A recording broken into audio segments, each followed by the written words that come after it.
আসসালামু আলাইকুম রহমতুল্লাহি বারকাতু। তো আজকে আপনাদের মাঝে আবারও একটা স্বামী স্ত্রী বশীকরণ তাবিজ নিয়ে আলোচনা করব।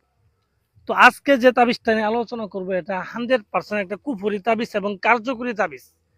এই তাবিজটা এতটাই কার্যকরী যে এই তাবিজটা করার ফলে 72 ঘন্টার মধ্যে আপনার স্বামী যেই জায়গায় থাকুক, দেশে বিদেশে যেই জায়গায় থাকুক, সে আপনার জন্য পাগল হয়ে ছুটে আসবে আপনার কাছে এবং আপনার গোলাম হয়ে যাবে, আপনার দাস হয়ে যাবে। এটা মেয়ে অথবা ছেলে যে কারোর ক্ষেত্রেই করতে পারবেন, কিন্তু এটা করার পূর্বে আমি বলতেছি এটা 100% একটা কুফরি তাবিজ। তো যারা নিজের স্বামীকে বা নিজের প্রেমিককে বশ করার জন্য বা বিয়ে করার জন্য বিভিন্ন কবিরাজ তান্ত্রিকের পিছিয়ে ঘুরতে ঘুরতে জীবনটা শেষ করে ফেলেলেন কিন্তু কাজের কোনো রেজাল্ট পারেন না, আমি ওই সব লোকদের বলবো আপনারা আর কবিরাজের পিছিয়ে না ঘোরাঘুরি করে আমার দেখানো তাবিজটা নিয়ে কাজ করেন, আপনি 100% কাজ হবে। এবং এই কাজের বিনিময়ে আমাকে একটা টাকা দিতে হবে না, কোনো কিছু দিতে হবে না, আপনি নিজে করবেন। নিজে করবেন, আমারে কেন টাকা দিবেন? আপনি নিজের কাজ নিজে করে নেন, তাহলেই শেষ। তো ভিউয়ার্স, অনেকে বলতে পারেন ভাই অনেক কবিরাজ তান্ত্রিকের টাকা দিচ্ছি কাজ হয় নাই, হ্যাঁ অনেক কিছু করছি, বীর্য দিয়ে কাজ করছি, মাসিকে রক্ত দিয়ে কাজ করছি, অনেক কিছু বলতে পারেন। তো তাদের ক্ষেত্রে আমি বলবো শুনেন, এই কবিরাজের কাছে টাকা দিলেও হবে না, আর বীর্য আর মাসিকের রক্ত বা বীর্য দিলেও হবে না। প্রত্যেকটা জিনিসের একটা সঠিক নিয়ম আছে, সঠিক কার্যক্রম আছে, সঠিক নিয়ম অনুযায়ী আপনার কাজ করতে হবে। এই যে বীর্যর কথা বললেন একজনের লোকে, যে বাবু ভাই বীর্য দিয়ে কাজ করছি কাজ হয় নাই, তবে শুনেন, বীর্য দিয়ে করলে কাজ হবে না, পৃথিবীতে এমন কোনো কাজ নাই। সঠিক ভাবে বীর্যটা দিতে হবে। আপনার একটা তাবিজের মধ্যে অবিবাহিত মেয়ের মাসিকে রক্ত লাগবে, আপনি যদি বিবাহিত মেয়ের মাসিকে রক্ত দেন তাহলে এটা দিয়ে কোনো লাভ আছে? দেখা গেলো বিবাহিত মেয়ের মানে অবিবাহিত মেয়ের বীর্য লাগবে, আপনি বিবাহিত মেয়ের বীর্য দিয়ে দিলেন, তাহলে তার কাজ করবে না। তো তাই বলে আগে নিয়মটা বুঝতে হবে কোন তাবিজের কি নিয়ম, ওই নিয়ম অনুযায়ী তারপর আপনার কাজ করতে হবে।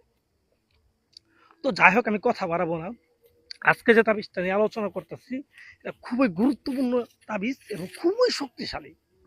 এটা আমার মুখের কথা না, আপনারা করবেন, হ্যাঁ করার পরে তারপরে রেজাল্ট পাবেন, তারপর আমার বলবেন। তো ভিউয়ার্স, আসলে আমি আপনাদের মাঝে কথাটা বাড়াইতে চাইতেছি না, কথা বাড়াইলে সারাদিন কথা বলা যাবে, কিন্তু কথা বলার চেয়ে আপনার গুরুত্বপূর্ণ বিষয় হচ্ছে বিষয়টা আপনাকে বুঝানো। আপনার যদি আমি অল্প কথাতে বুঝাইতে পারি, সেই ক্ষেত্রে তো আমার এত কথা বলার কোনো প্রয়োজন নাই। কারণ কথা বেশি বললে যে আমি বেশি জানালা এরকম বিষয় না, খালি কলসি বাজে বেশি।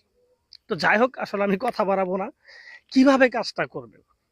এই কাজটা করতে হবে যে কোনো একটা মঙ্গলবারের দিন, আপনি মঙ্গলবার ছাড়া এটা কাজটা আজীবন করলেও কাজ হবে না, কিন্তু মঙ্গলবারের দিন করা লাগবে, কারণ এটা নিয়ম মঙ্গলবারের দিন করে।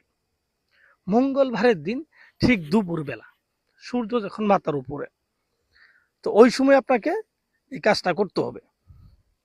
এই কাজটা ঠিক দুপুর বেলা নিজের ঘরে বসে লিখবেন, কিন্তু একা থাকতে হবে, কোনো লোক থাকা যাবে না, একাই এই তাবিজটা লিখবেন। লিখার সময় অবশ্যই জায়নামাজ বিছায়া পশ্চিম দিক মুখ করবেন, মুখ করে সমস্ত শরীরের কাপড় চোপড় ফেলাই দিবেন, শরীরে একটা চুল পরিমাণ তাবিজ রাখা যাবে না, কিচ্ছু রাখা যাবে না, একেবারে অলঙ্গ হয়ে পশ্চিম দিক করে মুখ করে একটা সিজ্জা দিবেন, সিজ্জা দিয়ে উঠে তারপরে তাবিজটা লিখবেন। তাবিজটা লিখবেন কার মধ্যে? তাবিজটা লিখতে হবে আপনার ব্যবহার করা মেয়েদের পেন্টি বা ব্রা, কিন্তু সেটা হবে অবিবাহিত মেয়ে, বিবাহিত দিলেও হবে না। পেন্টি বা ব্রা, পেন্টি হলে সবচেয়ে ভালো, পেন্টির মধ্যে আপনি এই তাবিজটা লিখবেন। কি দিয়ে লিখবেন?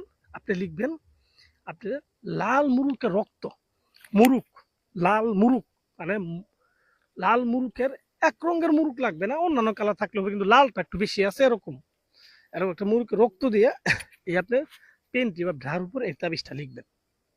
একটা তাবিজ লিখলে হবে, ঠিক আছে? লিখার পরে যাকে বশ করতে চান তার নাম, তার বাবার নাম লিখে দিবেন, আপনার নাম, আপনার মায়ের নাম লিখে দিবেন। নামগুলো খুব গুরুত্বপূর্ণ বিষয়, কারণ নামের উপরে করতেছেন, সঠিকভাবে নামগুলো লিখবেন এবং নামগুলো আরবিতে লিখবেন। তো লিখার পরে আপনি এই পেন্টিটাকে সুন্দর করে তাবিজটাকে বলরাবেন, বলডানোর পরে এই তাবিজটার উপর আপনি ওখানে বসে প্রস্রাব করে দিবেন, যদি প্রস্রাব দেরিতে আসে তাহলে ওখানে বসেই থাকবেন, পরে একটু হলেও প্রস্রাব দিবেন। দেওয়ার পরে এই তাবিজটাকে আপনি যে কোনো একটা নাপাক জায়গা, যেমন প্রস্রাবখানা, বাথরুম, হ্যাঁ ময়লা জায়গা, এরকম একটা জায়গায় ফেলে দিয়ে আসবেন। ফেলে দিয়ে আসবেন, দেখবেন আমরা 24 ঘন্টার মধ্যে এমন একটা জিনে এই তাবিজটার মধ্যে এমন অবস্থা করব, এই তাবিজটা আগুন লেগে পুড়ে যাবে, আপনি নিজে যেয়ে পরের দিন দেখতে পারবেন। যখন দেখবে আগুন লেগে পুড়ে গেছে, আপনি কবেন যে কাজ ওকে। এই ছেলে মৃত্যুর আগ পর্যন্ত কুত্তার মতো পাগল থাকবো আপনার ভাবে, কুত্তার মতো, যে আমার মুখের কথা না তাবিজের কথা দেখেন, মানে এমন ভাবে তাবিজটা পূর্ব ছাই হয়ে যাবো, আপনি তখনই বুঝবেন যে কি হয়েছে, মাথা নষ্ট হয়ে যাবো আপনার, কবিরাজি সম্পর্কে মানে ধারণায় পরিবর্তন হয়ে যাবে।